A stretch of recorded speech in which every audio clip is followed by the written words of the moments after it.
Ayan. Okay, okay. Ayan. So once again, praise and thank God. Glory to Christ Jesus. So ngayong gabi ito, naway sa atin pong lahat ang biyaya at pagpala ng Panginoong Heso Kristo. At ako po ang inyong makasama sa gabing ito. Yan, nilay-nilay ng kanyang mga salita sa pamagitan po ng original compositions na mula sa Word of God na aking ibabahagi sa inyo. So ako po isamahan po ninyo sa oras na ito. Yan, ako po si Coach Ed Soriano aka Soren Legaspi, ang magandang lalaki na kaunti sa umaga, sa tanghali, sa hapon at gabi. Eddie Kiao, Eddie Wow. So dyan lamang po kayo at dito naman po ako, and we are now live yan sa atin pong Facebook page, and it is all about be a blessing, spread the good news. Dapat nating malaman, dapat na dumating sa ating pandinig na ang pinakalayunin ng Panginoon sa pagkatawag niya sa atin ay upang maging daluyan ng kanyang pagkapala sa pamagitan ng paghatid ng mabuting balita. At para po sa awiting nalikha ko na mula rin sa salita ng Diyos, and it is taken from Psalm 121 verse 1 and 2. Bago sa wikang sariling atin, ganito pong sinasabi sa NIV, sa New International Version, and it says like this. Allow me to read it. Sabi po sa verse 1 and 2, I lift my eyes to the mountains. Where does my help come from? In verse 2 says, my help comes from the Lord, the maker of heaven and earth. At sa wikang sariling atin, ganito pong pagkasabi, itinataas ko ang aking mga mata sa mga bundok. Tila baga siya nagsasabi, nagtatanong, saan manggagaling ang aking saklolo? And including that, it says, sinasabi rito, ang aking saklolo ay magmumula sa Panginoon. Magmumula sa Panginoon na gumawa ng langit at lupa. So kung titignan natin sa kanyang pagtatanong, nakita niya rin ang katotohanan na kung saan ang ating tulong talaga, wala tayong mapagkukunan dyan, mapaghugutan niyan, kundi ang Diyos na lumikha ng langit at lupa. Sabi nga, no, my help comes from the Lord, the maker of heaven and earth. Ang aking tulong ay nagmumula sa Panginoon at wala ng iba na may gawa ng langit at lupa maging sa ating lahat. No? Kaya sa oras na ito, sa ating pagpapatuloy, ay atin pong yan. So, nais ko pong awitin sa inyo sa sandaling ito ang awiting aking nalikha mula po sa talatang yan ating tinungayan. And it was entitled, My Help Comes from the Lord, the maker of heaven and earth. Thank you, Jesus. I look up to the mountain. Where does my help come from? Yes, my help comes from the Lord, the maker of heaven and earth. Sing it once again. As I look up to the mountain, yeah, yeah. Yes, where does my help come from? My help comes from the Lord, the maker of heaven and earth. Sabi nga sa awiting ito, where does my help come from? My help come from the Lord, the maker of heaven and earth. Sing it once again. I look up to the mountain, yeah, yeah.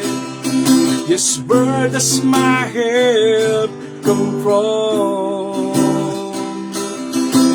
My help come from the Lord, the maker of heaven and earth. Yes, my help. Yes, my help comes from the Lord, the maker of heaven and earth. The maker of heaven and earth, the maker of heaven and earth. Amen. So tunay nga po na ang ating tulong ay sa Diyos nagmumula, no? Sa ating Panginoon na may lalang ng langit at lupa. Kaya po napakaganda po nga, no? Napakaganda para sa ating kaalaman, no? It is good for us to know the truth of the fact that our help comes from the Lord, no? Mabuti para sa atin na malaman ang katotohanan ito na ang ating tulong, diba, ang ating ayuda, sabi nga, no, in other term, ay magmumula kay El Shaddai, sa Diyos ng langit at lupa. Now, meron po akong naisabahagi sa inyo na tatlong bagay patungkol po sa awiting akin pong ibinahagi sa inyo na kung saan yan po'y hango natin sa salita ng Diyos. Ang magandang katanungan dito is, why we say that our help comes from the Lord, no? The maker of heaven and earth. Bakit natin sinasabi na yung ating tulong ay magmumula sa Panginoon nating Diyos na may likha ng langit at lupa? Una, because we know that He, God, is our strength. Sapagkat alam naman natin ang katotohanan, no? Balik-balik na rin ba natin, brothers and sisters, yun pa rin ang lilitaw na kung saan, no, ang katotohanan na alam natin na siya mismo ang ating kalakasan. Because we know that He is our strength. Why we say our help comes from the Lord? Sapagkat siya ang ating kalakasan. Kaya nga, di ba, sinasabi ng awitin, it was popularized by Don Moen, di ba?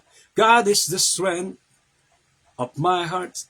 No, pinapahayag ng awiting yun na madalas nating napapakinggan, no, sa panguna ng ating pong worship leader na well-known, si Don Moen. Ang kalakasan natin ay magmumula sa Diyos. Sabi nga sa awitin, di ba?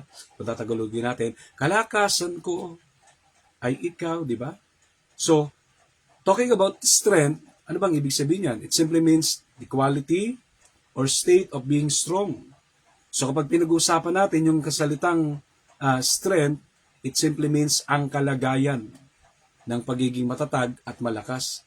At alam natin, tayo ay nagiging malakas at napapanatili nating malakas tayo kapag tayo po humingi ng tulong sa Panginoon. Now, and I quote, sabi po sa New International Version from Psalm 73:26, at dito rin po sa talatang ito, ako rin po may nalikang awitin na kung saan, ang sabi nga dito, mamaya, paparinig ko rin sa inyo. Sabi dito sa wikang Ingles, my flesh and my heart may fail. Totoo naman po yun. But God is the strength of my heart and my portion forever. Ayan. So sa wikang sariling atin, sabi sa magandang balita, Biblia, sa aklat ng mga awit, no, kung saan ay ito po'y pinaniniwalaan na collection, di ba? Songbook. It is a collection of songs na kung saan partikular na nilikha ni Haring David, no, bilang taong malapit sa puso ng Diyos. Sapagkat wala siyang ginagawa, no, sa madalit sabi, kundi yung bigyang karangalan ng Diyos. David was called a man after God's heart. Hindi dahil sa, di ba, may malakas sa Diyos. May palakasan sa Diyos. Now, no? Kung bakit siya tinawag na a man after God's heart, hindi dahil, di ba, sana pa man, kundi dahil sa kanya pong malaking pag-ibig sa Panginoon. Dahil sa kanya, dahil ang Diyos po ang ginagawa niyang una sa kanyang buhay. Di ba, yan naman pong isa sa dakilang utos, thou shall love the Lord thy God with all heart, mind, soul, and strength. So, balik tayo dito. Anong sabi dito sa wikang sariling atin? No, kakantahin ko na lang po. Ganito po yung naawiting dalika ko patungkol sa talatang ito. Puso't kaluluwa ko, kung nanghihina man, ang Diyos ang lakas. Sabi ito, no, ang Diyos ang lakas kong tanging kailangan, di ba? Puso't kaluluwa ko, kung nanghihina man, ang Diyos ang lakas kong tanging kailangan. And in chorus, dadagdagan ko po, kaya't di na mangangamba, sa Kanya'y magtitiwala, na ako'y iingatan niya, at buhay ko'y pagpapalain niya. Something like that. So yan po yung isa sa napakaganda katotohanan na nakapaloob sa talatang ating tinunghayan na kung saan no? Diyan din po nanggaling yung isa po sa aking nalikang awitin, no? Na narinig ninyo na kung saan, di ba? Where does my help comes from? My help comes from the Lord. Because because God is our strength. So yan po, no? Kung bakit natin sinasabi na yung tulong natin ay magmumula sa Panginoon na may gawa ng langit at lupa sapagkat siya ang ating kalakasan. That is number one. And secondly, because we know, sapagkat alam natin ang katotohanan, that He is our provision. No, ito po yung napakagandang katotohanan. Sapagkat alam natin, bata man matanda, ano man ang ating kalalagayan sa buhay, sapagkat alam natin na ang Diyos ang ating tagapagkaloob. No? Because we know He is our provision. Ano mang kailangan nating tulong when it comes to, di ba, material matters, spiritual matters, no? Anything goes, di ba? Lahat ng yan ay kayang-kayang punan, ay kayang-kayang i-provide ng Panginoon. Sapagkat yan po yung ating Panginoon. Siya po yung dakilang, no, tagapagkaloob. He is our great provider and He has provision, no? Laging may panustos ang Diyos para sa atin. Sa panahon ng pangailangan, ang ating pangailangan, sabi nga, di ba? Lagi tayong mayroong Diyos na maasahan. Yan din po yung tinuturo sa atin ng ating punong lingkod na si Brother Mike Saybilag. Sa panahon ng kawalan, di tayo mawawalan. Sapagkat ang Diyos ay laging may nakalaan para sa atin. Anong sinasabi dito? When you put your faith in Christ, God's commissions Himself to protect, provide, and care for you. And I quote, in Philippians 4:19, sabi ni Apostol Pablo, totoong lingkod ng Diyos, sa kanyang sulat sa mga taga-Pilipos, na ngayon po ibinabahagi sa inyo, na ngayon nanonood, at mamaya shoutout tayo ng kaunti, no? Sabi dito ng Philippians 4:19, God always provide for His children, though often it is not in the way we expect or hope. May kita natin dyan ang katotohanan na sinasabi ng Bible, di ba? My God shall supply all my needs. Hindi lang need, kundi needs. Lahat. Name it and you shall have it. No? Sa pamagitan ni Kristo Jesus na ating Panginoon. At kung titignan natin, sabi dito, no, kapag inilagak mo natin yung ating pananampalataya sa Panginoong Kristo, inaatasan ng Diyos, sabi dito, no, ang kanyang sarili, na ikaw ay ingatan, tustusan at alagaan, no? When we put our trust in Jesus, di ba? Mismo ang kanyang sarili, no, mga kapatid ko minamahal, ay kanya pong inilalaan. Upang tayo ay kanyang tulungan. Upang tayo ay kanyang ingatan, upang tayo ay kanyang tustusan at higit sa lahat, alagaan. Grabe. Kaya ang Diyos may lagi nagtutustos para sa pangailangan ng kanyang anak. Katulad po ninyo, literally speaking, maraming iba sa atin dito, karamihan, magulang tayo. So, responsibilidad natin na tustusan ang pangailangan ng ating mga anak. Ganyan din ang Diyos sa ating buhay. So, that is number 2. And thirdly, to simplify this message, no, regarding po dun sa song na aking binahagi. Thirdly, why we say our help comes from the Lord? Bakit natin sinasabi ng ating tulong ay magmumula sa Diyos, sa ating Panginoon? May gawa ng langit at lupa. Thirdly, because we know He is our protection. Sapagkat alam natin na siya ang ating protection. When we say protection, it simply means the action of protecting or the state of being protected. So sa buhay natin ito, di ba? May mga dinaanan tayo mga panganib, may mga kinaharap tayong hamon sa buhay. Pero salamat sa Panginoon dahil nandyan siya lagi na gumagabay, nagpoprotekta sa atin, di ba? Kaya ang sabi ng awitin, di ba? Siya'y laging kasama natin. Hindi niya tayo pinababaya. God is with us always and forever. And He, Jesus, is our shield. And He, Jesus, is our protection. Siya yung ating balutit kalasan. Ang proteksyon ay nangangahulugang pagkilos ng pagprotekta o ang kalagayan ng pagiging ligtas mula sa kapahamakan. At yan po, no?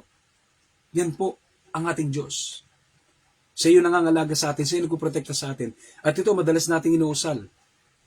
Kaya babanggitin ko po, anong sabi ng Aklat ng Mga Awit, Kabanata 91 sa talatang 14 hanggang 16. Sabi sa magandang balita Biblia, ang sabi ng Diyos, no, ito po yung ating covenant prayer. Ito po yung ginagawa natin every 6 in the morning, 12 noon, 6 p.m., and 12 midnight. Anong sinasabi dito? Di ba? Aking ililigtas ang tapat sa akin. Sabi ng Diyos yan, ang mga tapat sa akin. At iingatan kong sino mang tao ako'y kikilanlin. Kapag sila'y tumawag, laging handa ako na sila'y pakinggan. Aking sasamahan at kung may hilahil, may problema, ay sasaklolohan. Aking ililigtas at ang bawat isa ay pararangalan. Sila ay bibigyan ko at gagantimpalaan. Hindi na maikli, kundi mahabang buhay at nakatitiyak, sure, 100%, no? 100% na ang tatamuhin nila ay kaligtasan. Kaya, ngayong gabing ito, mga kapignamal, bago tayo mag-pray, so shoutout muna kay Louie Zekia, at ganoon din kay ating pong minamahal na kapatid, si Antoinette. She is watching dyan po sa lugar ng Caloocan. At ganoon din, bring it on, yan, si Sister Josie Paraiso Apuya. At ganoon din, kanina nakita ko si Cecil Bristol, yung ating choir mates, no? Nung tayo ay nagka-choir din. Kasi bago tayo tinawag ng Panginoon, as a preacher, tayo manunog, tayo attendees, nagsimula sa pagiging attender, at then tayo nagtutong tumugtog, nag-choir, at nag-preach. So, Sister Nice, ayan, St. Mark, ayan. So, Sister Nice, magandang gabi sa iyo, at alam ko ikaw ay nandiyan sa ibang bansa, no? So, God bless you more and more. Sa lahat mo nakasin, ayan, kay Sister Corazon, Siminiano, ayan, Magaso, ganoon din kay Pastor, yan, Randy Habillana. So, shoutout sa iyo, ayan, Pastor Randy. At ganoon din, kanina parang nasin ko rin si Brother Edmond, no? Edmond Menor. So, shoutout din sa inyo lahat. Ayan, so si Brother Edmundo, yan, Brother Edmond Menor, yan, from Kiko, yan. So, pagpalain kayo ng Panginoon. Yan, dyan sa lugar ng Caloocan City. So, tayo po yung mag-pray ngayong gabing ito. Yan. Let us pray. Yan. So, thank you, Father. We thank you, Father God, that you are our ever-present help in troubled times, and that by the blood of Christ, we now have access to your throne of grace and mercy, to find help in time of need. In Jesus' name, I pray and we pray. Amen and amen. Kaya ang sinasabi dito, di ba? Maraming salamat, Ama, o Ama naming Diyos, sapagkat ikaw ang aming laging kaagapay sa oras ng kaguluhan. Dahil sa dugo ni Kristo, kami malaya, no? Malayang makalapit sa iyong trono, sa trono ng iyong biyaya, upang tumanggap ng iyong awa at tulong sa panahon ng pangailangan. Sa pangalan ni Jesus, kami nananalangin. And we say, Amen and Amen. Kaya nga, di ba, ayan, no? So, shoutout din. Ayan, meron pa bang ano? Ayan, marami pang pumapasok. Yan, so ang Diyos po magpala sa inyo. Kaya nga minsan pa sinasabi ng awiting ito, di ba? Where does my help come from? Yes, my help comes from the Lord, the maker of heaven and earth. Where does my help come from? Yes, my help comes from the Lord, the maker of heaven and earth. Yan. The maker of heaven and earth.